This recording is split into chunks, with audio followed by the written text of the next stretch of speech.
the Eastern Caribbean. Welcome to Make We Talk on Roots 96.1 FM, the voice of the voiceless, the voice of the inner city. This morning, we have so many things to talk about. What is going on in our beloved country, Jamaica, and indeed around the world. The war in Ukraine, the war all over the place. You know, sometimes I wonder if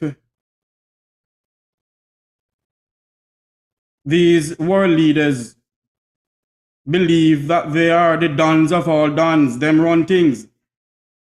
They don't have the people that they represent life, or they don't regard their lives. But you know something? It is full time for us and to understand that when we're electing leaders, we need to figure out some background from them. If they are dictators in their houses that they live, because there is absolutely no way you have a United Nation and a NATO who can talk to Vladimir Putin, because Vladimir runs things. Vladimir is the Don of all Dans, and all the others are Donovans. But I say to you all this morning, if we do not go down on our knees and pray to the Almighty God, we're going to have a World War III on our hand. A lot of us may be saying to ourselves, what Jeffrey talking about? When you watch what is going on in Ukraine, then you will understand what I'm talking about.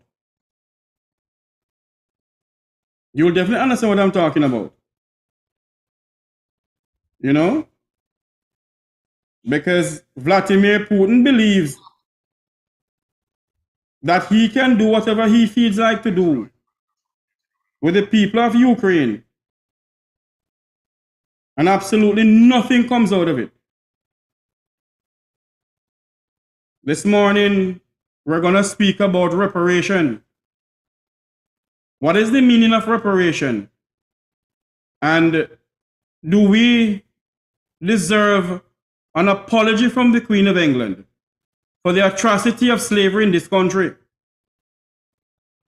And same way we deserve an apology from the Queen of England, I think we deserve an apology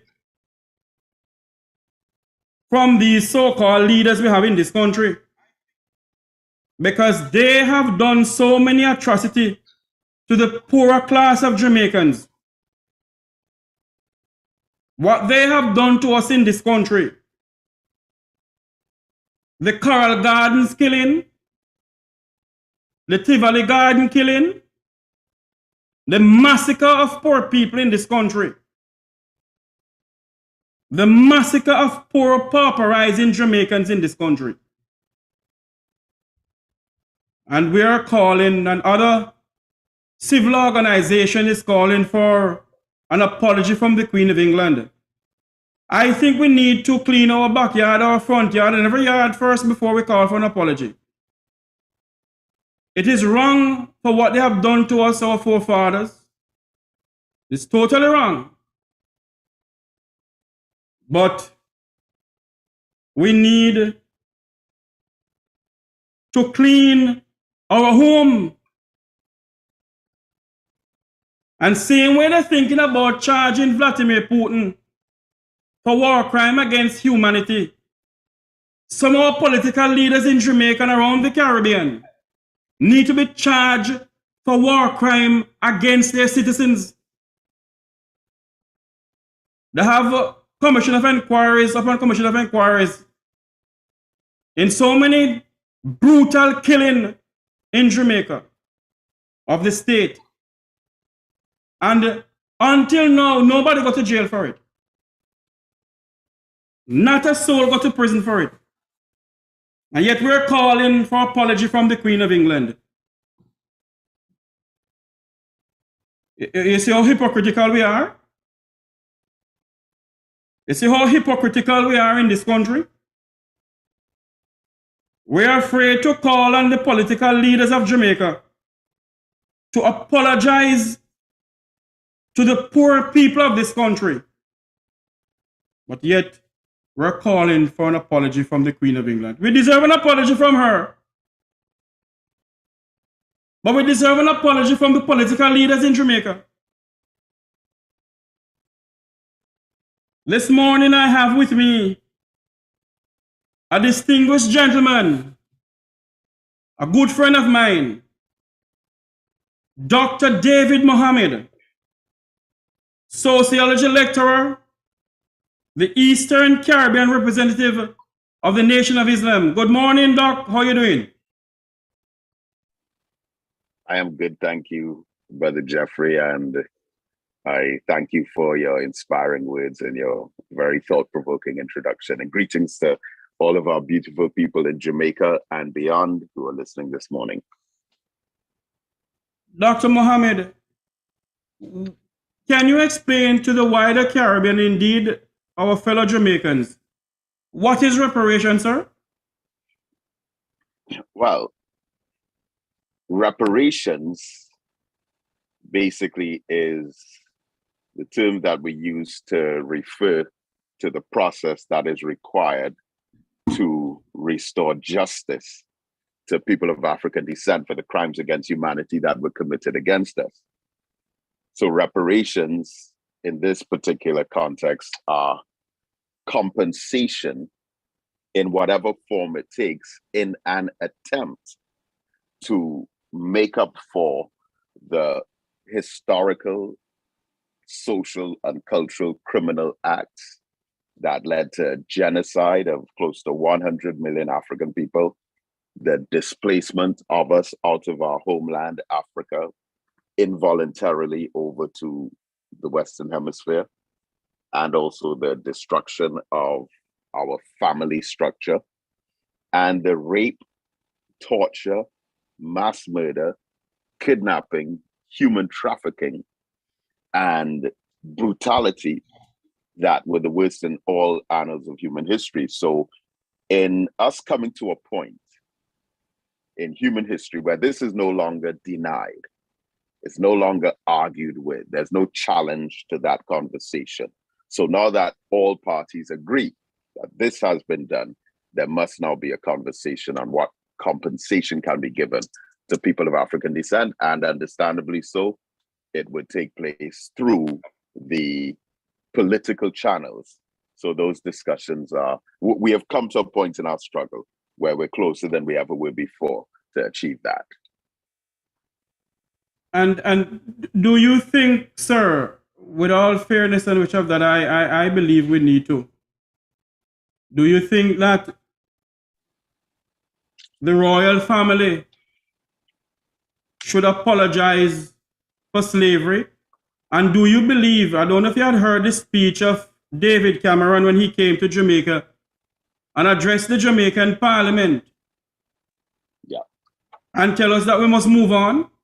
Do you believe that David Cameron, former Prime Minister of Great Britain, should apologize to the Parliament and to the people of Jamaica? What he said that we should move on?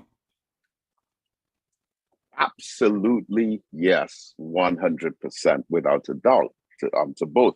Let me just get our bearings on this. So Prince William and his wife, Kate, who soon will be the King of England, recently came to Jamaica and probably gave the most progressive of the statements that were given thus far in condemnation of slavery. However,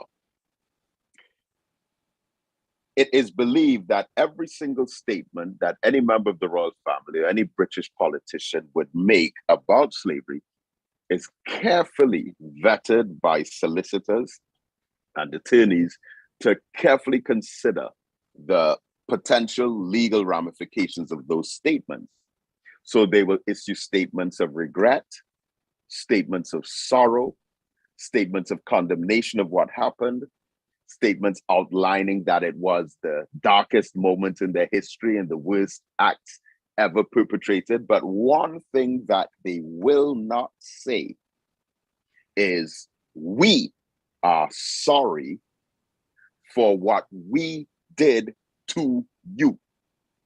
So their language is always peripheral of that, in making as many grand statements as possible without actually admitting their own culpability to these crimes. And even with Prince William, he did not apologize for slavery.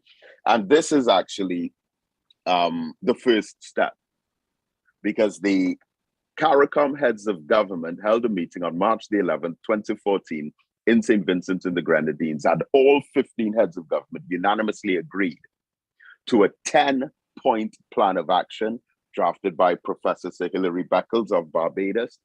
And point number one was a full formal apology. Because once that is given, then you inevitably have to follow up with some action after you would have accepted culpability. And this is where they try to avoid. And it's so interesting that right now, with the war crisis going on between Russia and Ukraine, I'm sure you and your listeners will be aware that Roman Abramovich, the owner of the Chelsea Football Club, had his bank accounts frozen and assets seized, and the football club Chelsea can't even sell tickets, can't even sell a t-shirt. I hear they can't even sell a bottle of water. Now, when they asked the British Prime Minister, why Roman Abramovich? I mean, he's someone, from what we understand right now, is trying to help in negotiating between the Ukrainians and the Russians. They even poisoned him, but he is quote unquote one of the good ones from Russia who is making an effort to solve the issues. But they still seized his assets. And when they asked the British Prime Minister Boris Johnson, why did they do that? He said, there was one key word that stood out. He said, because Roman Abramovich benefited. He benefited from the key word. The regime of, Vladimir Putin. So, okay, if you want to go down the benefit road, then what about all of the wealth on the crowns and the jewels and the luxuries and the riches and the minerals, the resources, the gold, the diamonds, the zinc, copper, uranium that came out of Africa, stolen by the royal family, enslaving African people, and even outside of enslavement, putting us in conditions with these gold mines. The colonization process itself was like a disguised version of slavery. And then the educational onslaught psychologically on the minds of African children to make us believe that we were inferior and deserving to be colonized and enslaved and occupying the bottom of the social class ladder. All of those crimes against humanity saw the royal family and England and Europe in general benefiting from the wealth of Africa. So it's grand hypocrisy for it to be identified that the assets of Russian oligarchs in Europe, that their assets would be seized because they benefited from Putin. But in the same country, you have untold volumes of wealth that they got because they benefited from crimes against humanity and enslavement of African people. If by any chance at all the royal family decide to pay the descendants of slaves, how do you think the funds should be disbursed?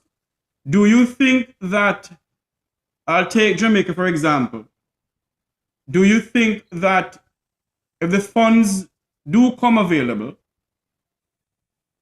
you think those funds should be paid for the debt that Jamaica owes both to the international funding organizations and local people that they may hold within Jamaica? Or do you think that the politicians should have their hands and the money to do what they feel like to do? I like how you asked that. But, well, I have decided to support the Caricom 10-point reparations plan, which really doesn't actually involve the granting out of cash. The 10-point plan starts off with, as we said, the full formal apology, because they have to accept full culpability and responsibility for what happened. But second to that, point number 2 is repatriation. And this is a concept that came out of Jamaica largely in the early 1930s, where, bearing in mind that we were kidnapped out of Africa against our will, those who wish to return to Africa must be given the opportunity to go back at the expense of the kidnapper in the first place. But in addition to that repatriation process, we should also be facilitated with transportation to Africa to at least visit it for us to become familiar with it. And all of that should be part of the repatriation process as well. Because right now, for us as people of African descent in the Caribbean, we have to fly to Europe and then from Europe, go to Africa at tremendous expense. So repatriation must also be part of the process. Point number 3 is an indigenous peoples program.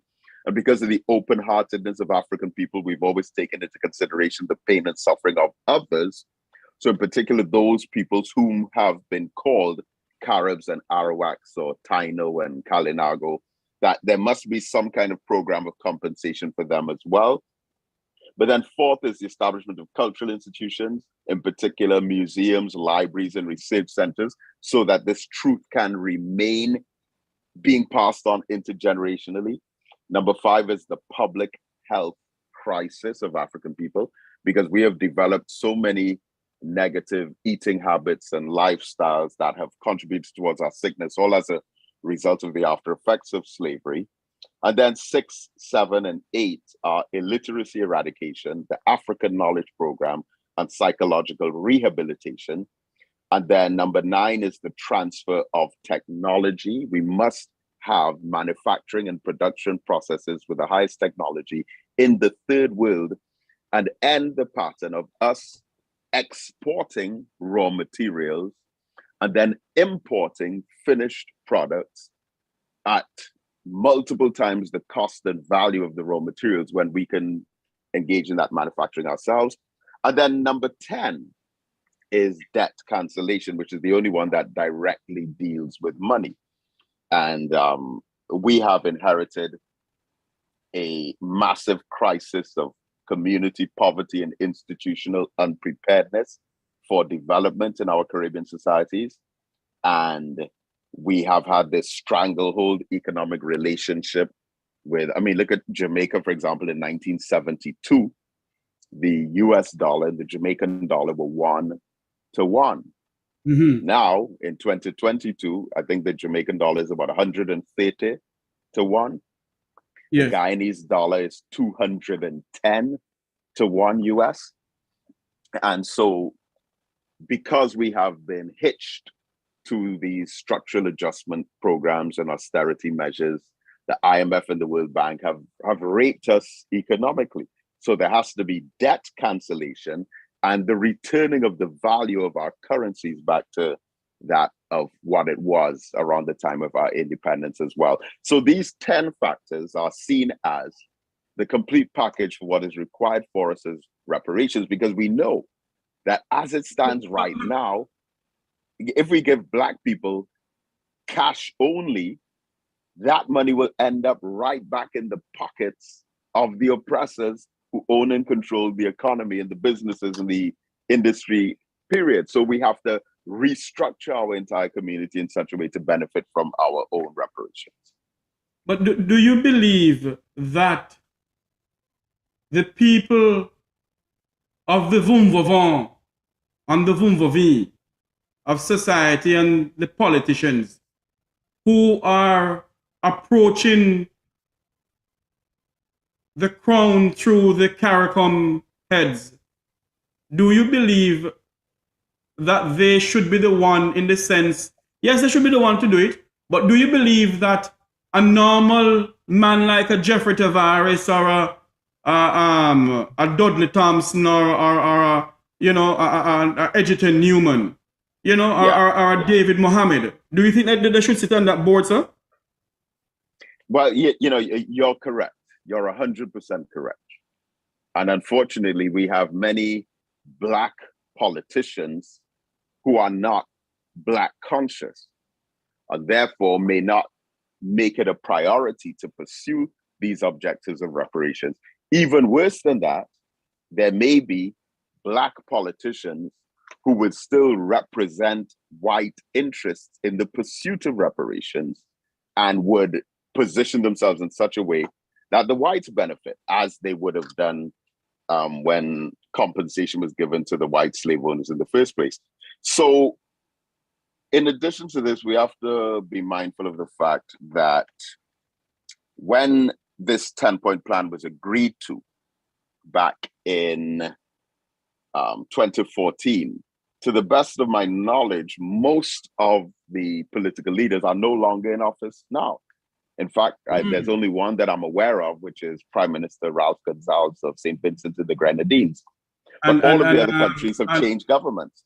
Yes, but you have veteran politician Lester Michael Henry of Jamaica, who has been championed the charge for reparation. He's still in office. He's still a member of parliament. No. I'm talking about the prime ministers. Oh, okay. Yes. So I think only Ralph Gonsalves is still there. All the other 14, I'm not 100% sure about Montserrat and Belize. No, Belize has changed their government too. Yeah, basically all have changed their governments. Therefore, we must have a grassroots movement that regardless of who is in office, that the flame can keep burning and the call can continue to be shouted out for this justice to be pursued. Because even the politicians themselves, when they come out of office, they may not necessarily have the same degree of interest in keeping this up. So yes, you are correct that there should be some kind of grassroots movement with this. But then again, the different governments would have had reparations commissions where they would have picked individuals, that they could work with to pursue it. But again, those, we haven't heard a lot about them. This is why we believe we have to keep it on the front burner. So I think persons like yourself, us here in Trinidad, we are the kinds of individuals that must be involved in the process. That is true. But sometimes, Dr. Mohammed, when we have, members of the community sit on boards that government has, they hardly have a say, because they believe that the common man don't have the intellect like what they have to approach Great Britain pertaining to reparation or anything else for Jamaica. So, sometimes you wonder if they really want anyone to stand on the board. Well, yeah, that's true as well. And, to be honest, Brother Jeffrey, maybe the real people to lead this cause, maybe it is that they either haven't been born as yet or that they're very young children within the elementary school system. So a major responsibility of ours, in addition to the actual pursuit of reparations, is to pass on the knowledge, pass on the education to inspire the next generation so that when they come up more courageous than the current crop of politicians that we have now, more action-oriented, maybe they will be a lot more effective. So it is for that reason, for example, that in the educational system, look at Jamaica, for example, and I've memorized these figures on Jamaica, Trinidad, Barbados, and Guyana. But according to the records on emancipation, in Jamaica, 311,070 enslaved Africans were freed, in quotes, by the British Act of Parliament on August the 1st, 1833, which abolished slavery.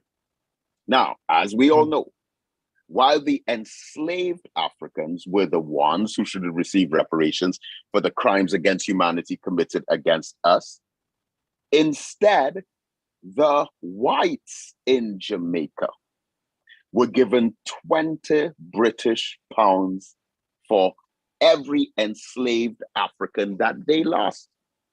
So instead of us receiving reparations or compensation for the crimes that were committed against us, they, the white people, received reparations for the property that they lost, which was us, you and me.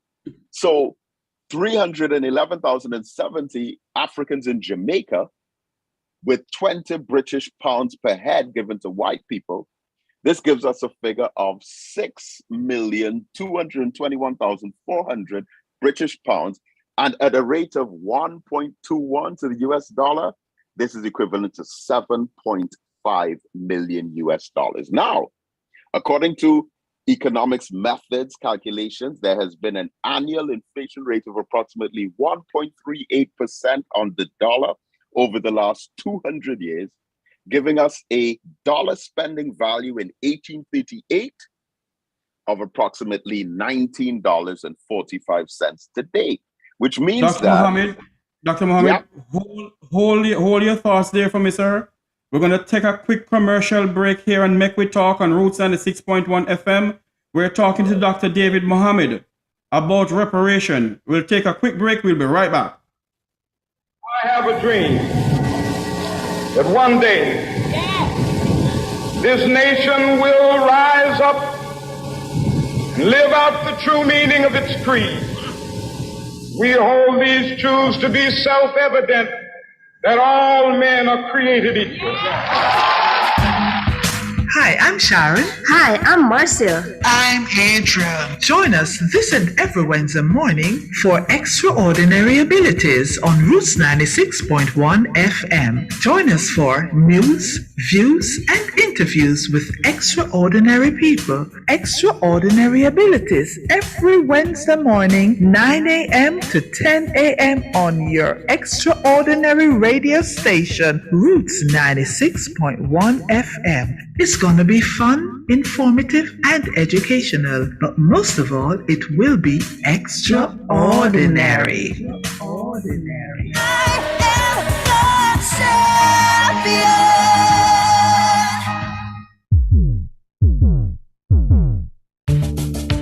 Get the real inner city community news and be informed. You can do all that and more on City Beat, Monday to Friday at 12:45 p.m. on Roots 96.1 FM. City Beat puts you in the know and keeps you rocking in the world of knowledge. So let City Beat catch you on Roots 96.1 FM, Monday to Friday at 12:45 for City Beat. City Beat is the pulse of the city, so don't miss it. Monday to Friday at 12:45 p.m. on Roots 96.1 FM. I have a dream that one day. Welcome back to Make We Talk here on Roots 96.1 FM. We're listening from around the world of the Eastern Caribbean. It's 11:32 in Jamaica, 12:32 in Port-au-Prince, Trinidad. I am speaking to my good friend, my brother, Dr. David Mohammed, about reparation. Dr. Mohammed, continue on the thoughts that you had, sir. Yes, sir. And let me just send a quick special shout out to all our beloved brothers and sisters in Haiti. And it is the same time in Port-au-Prince, Haiti, as it is in Port-au-Spain, Trinidad. Port-au-Spain. Oh my God. Thank you. Yes, that's cool. I mean, we're one family, we're one people. So just to recap, really quick on this. 311,070 Africans were freed in Jamaica on Emancipation Day, August the 1st, 1833. The white people were given 20 British pounds each, which gives us 6.2 million British pounds, 1.21 to the US dollar, that is 7.5 million US dollars, annual inflation rate of 1.38% over close to 200 years. That gives the dollar value back then to $19.45 today, which means that the whites in Jamaica, in today's money, received an equivalent sum of $146 million US. My Now, God. 146 million US dollars invested into the African population can make a difference. But you're talking about 146 million US dollars that has gone to a tiny minority of barely 1% of the population. In Trinidad and Guyana now, the payout was more than double. So each slave master was given 52 British pounds per head of each enslaved African that they lost. In Barbados, they were given 21, but Trinidad and Guyana, who have barely a white population of around 1%, again, received hundreds of millions of dollars, and they still have not acknowledged that they committed crimes against us. They still look at us as their property. Even after the Haitian Revolution, you had the agreement where Haiti had to pay reparations to France. Now, this is a ominous reflection on how they still see us as property up to the early 2000s, that they still saw us as their former property that we had to pay them back for. It's same way, Dr. Mohammed.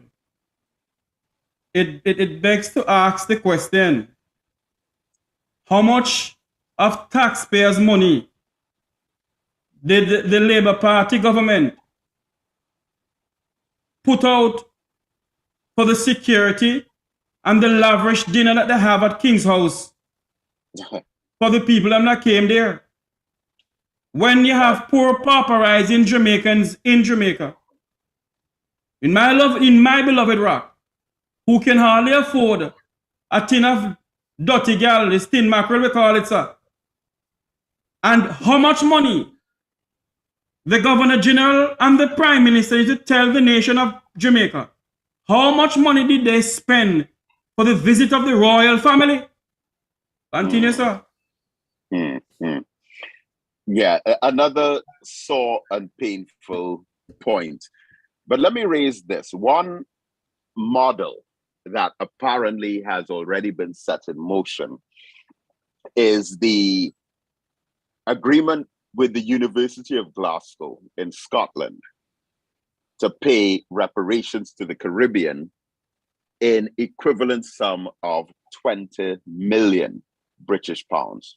So this is an educational institution that has done their research, and even certain figures like Edward Colston and the statues that they pulled down around the time of the Black Lives Matter protests, they did research and discovered that there were so many former British and Scottish officials who benefited from slavery. But here you had the University of Glasgow who agreed to make some kind of compensation. So this was 2019 in the month of August that the Glasgow University said they were going to pay 20 million pounds in reparations to atone for its historical links to the transatlantic slave trade. And they again did the similar kinds of calculations. They discovered in 2018 that their university as an educational institution had benefited financially from Scottish slave traders in the 18th and 19th century of between 16.7 million pounds, which is calculated to be 198 million pounds in today's money. And so it therefore pledged to raise in its initial stage 20 million British pounds, which would go into research grants and gifts. Then you have other British universities, including Oxford and Bristol, that have been the focus of protests as well, because other research was uncovered of how Oxford and Bristol universities also benefited from slave traders and colonists such as Cecil Rhodes. In fact, in 2017, before Glasgow discovery, you had the All Souls College at Oxford, which launched an annual scholarship for Caribbean students, which paid £100,000 grant to a college in Barbados. in recognition of his funding from Christopher Codrington, again, another wealthy slave owner from the 1700s. And Barbados, in fact, one of the historical sites in Barbados is the Codrington's College, where they train priests there. So the truth is coming out. Now, we are discovering a lot of this as adults. Imagine if we put this in the educational curriculum for the children to learn. Primary school, secondary school, CXC, CSEC level. So by the time they get to university, they don't have to begin a mission of enlightenment. They're already halfway there, and then they can continue with the inspiration from the previous generation. And honestly, I believe that is how we're more likely to achieve this, rather than expecting our current prime ministers and opposition leaders and parliaments and senators to become inspired by this. Remember, with no disrespect meant to any of our current politicians, but the entire system that they're engulfed in requires unofficially for one to partially sell their soul, compromise their principles, go against the very ideals that they would have started off their political mission with. In order to get to the top in this kind of system, unless you're a revolutionary, you have to go along with some kind of compromise. Listen, when we were touring the Caribbean with the Honorable Minister Louis Farrakhan, at the dinner table, he would often, this is when we were in the Caribbean, he would share this idea with us about the political system being like a spider's web. And sometimes when the prey gets caught in it, they don't immediately identify the danger or the threat of them being present there. But when the spider slowly approaches and encroaches on the space of the prey, only then it becomes visible. A lot of our people are trapped in the system. They go in as good people, but end up becoming corrupted. And so Jesus in the book of Mark in the Bible said, chapter 13, he said, a good tree brings forth good fruit. Then he said, a corrupt tree brings forth corrupt fruit. And then he said, a good tree cannot bring forth corrupt fruit, and a corrupt tree cannot bring forth good fruit. You know a tree by the fruit that it bears. Now, the tree is like the system, and the fruit are like the politicians or the elected individuals who are part of the system. It is not that they are all bad people, and we as Caribbean people labor under this illusion that all of the members of the party that we support are good, and all of the members of the party that we are against are bad. No, it's the system that are bad. Each of these individuals at some point would have had some kind of genuine or sincere motive or intention for the people. But they become part of that corrupt system which corrupts them. And this is why we make the bold statement in saying, in some instances, it might be better for us to elect bad people and put them in a good system, more so than to elect good people and put them in a bad system, because the good people are corrupted. But you take a bad person and you put him in a good system, and he knows that if he steals from the public, he's going to go to jail. If he betrays the masses, he's going to be executed. If he turns his back and breaks his word, then he has to be accountable.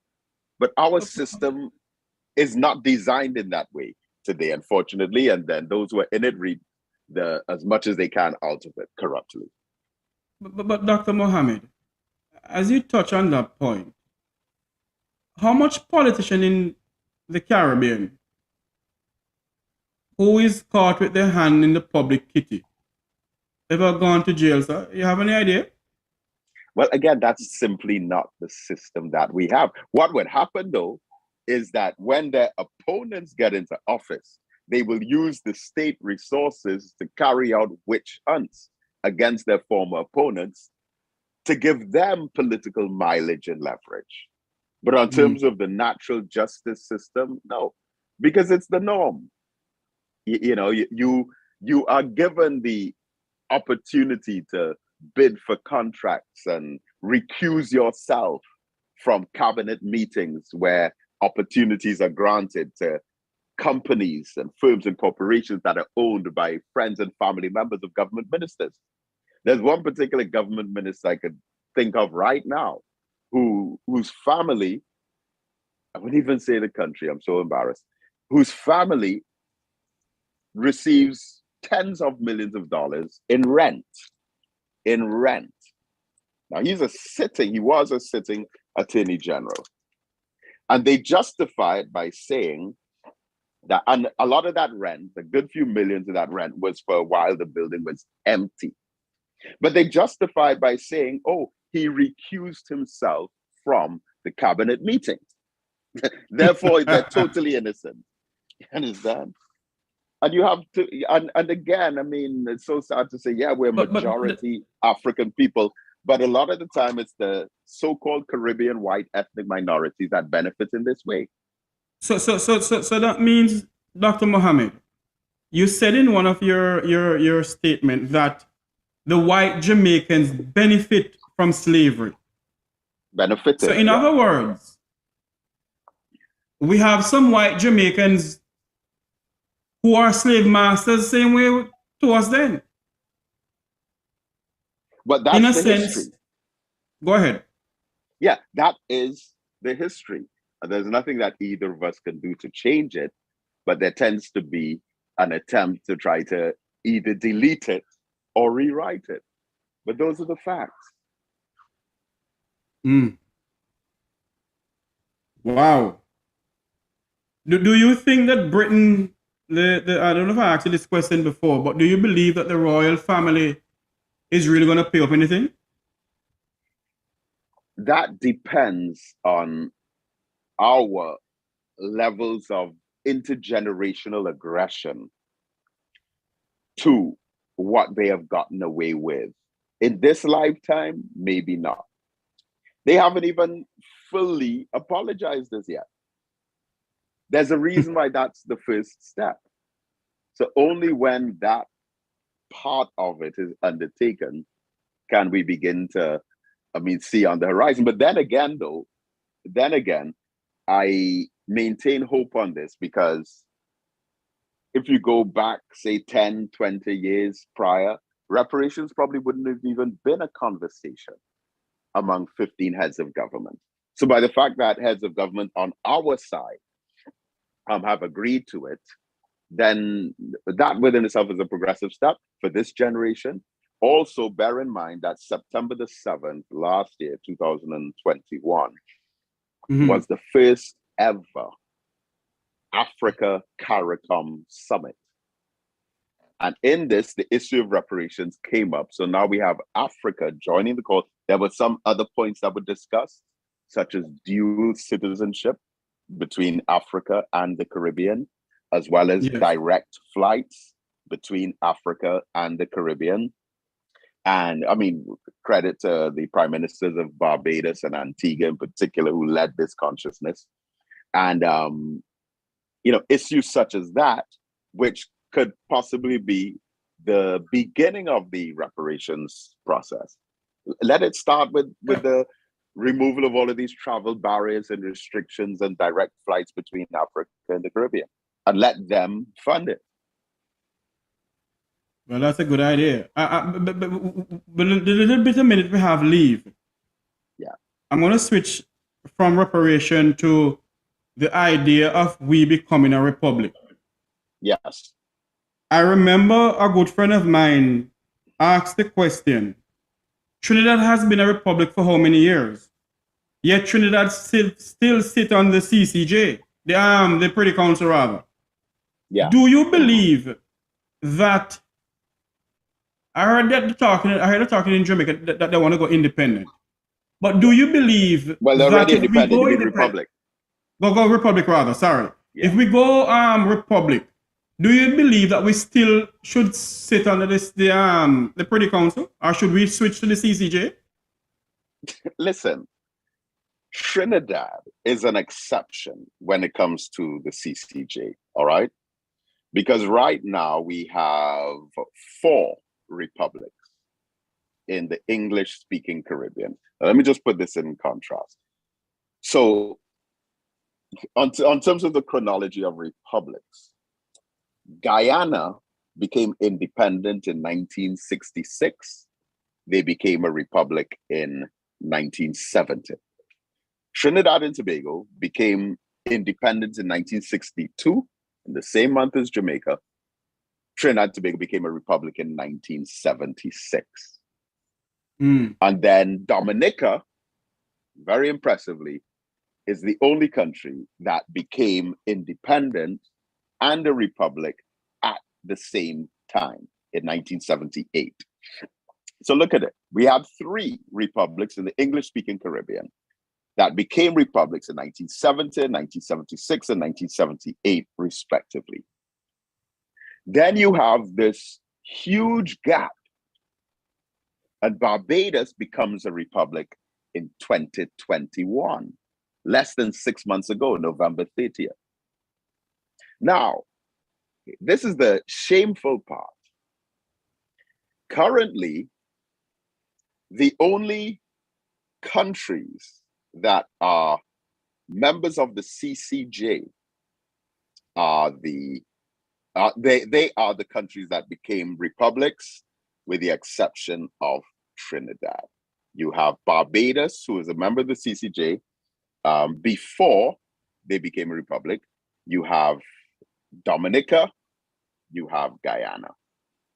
Trinidad and Tobago is the home of the headquarters of the CCJ.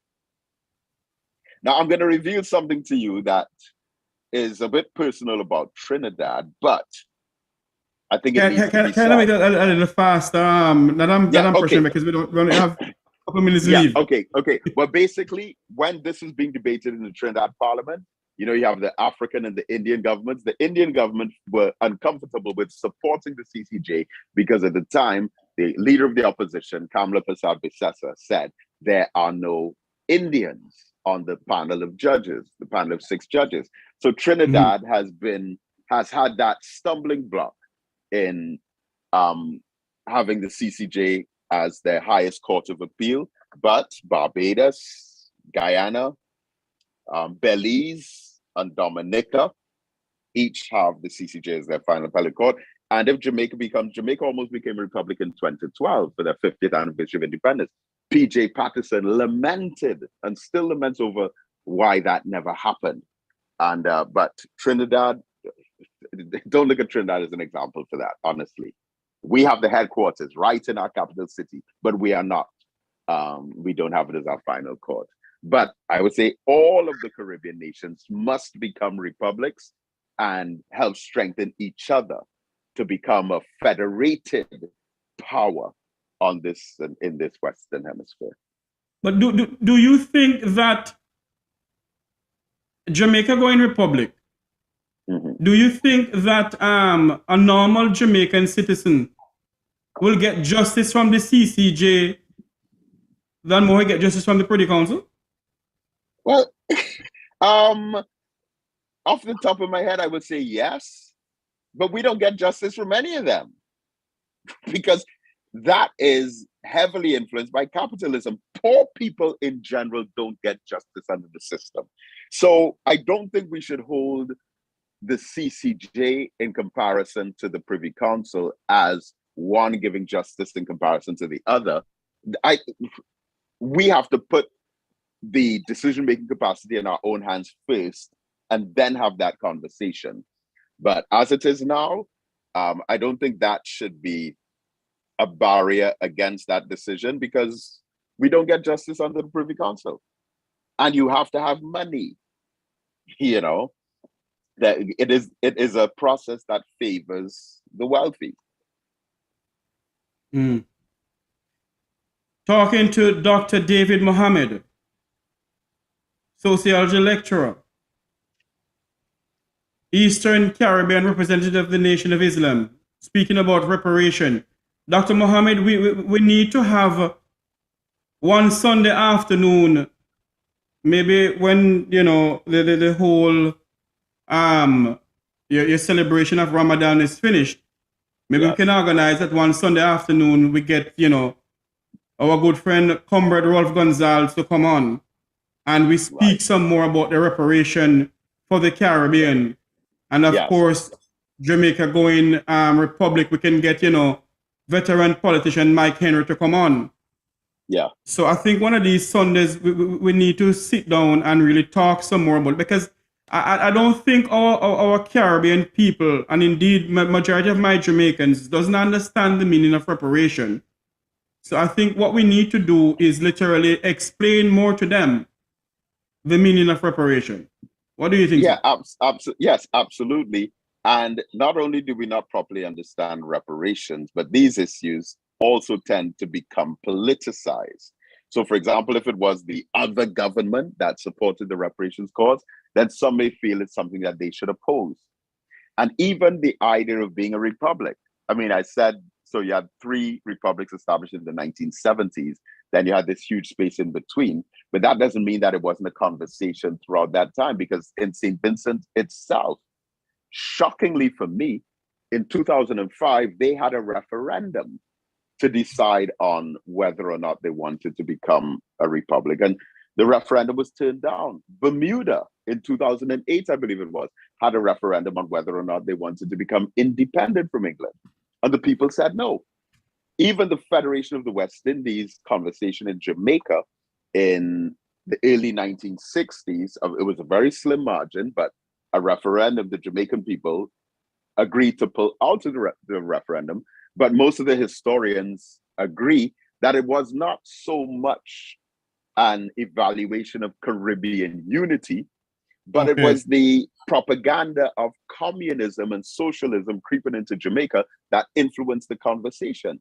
So if all of these referendums are making decisions that are against our togetherness rather than for our togetherness and against our sovereign strength as a state, but we as Black people in the Caribbean are voting to remain part of a commonwealth or a colony type arrangement or overseas territory from foreign land. Now, whose best interest is that? Not ours, but the Europeans. But then we can ask ourselves, we have to continue this next time, Dr. Mohammed.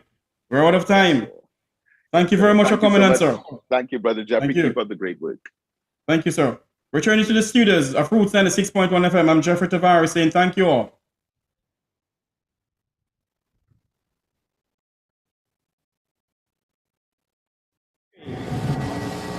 That one day, this nation will rise up and live out the true meaning of its creed. We hold these truths to be self-evident, that all men are created equal.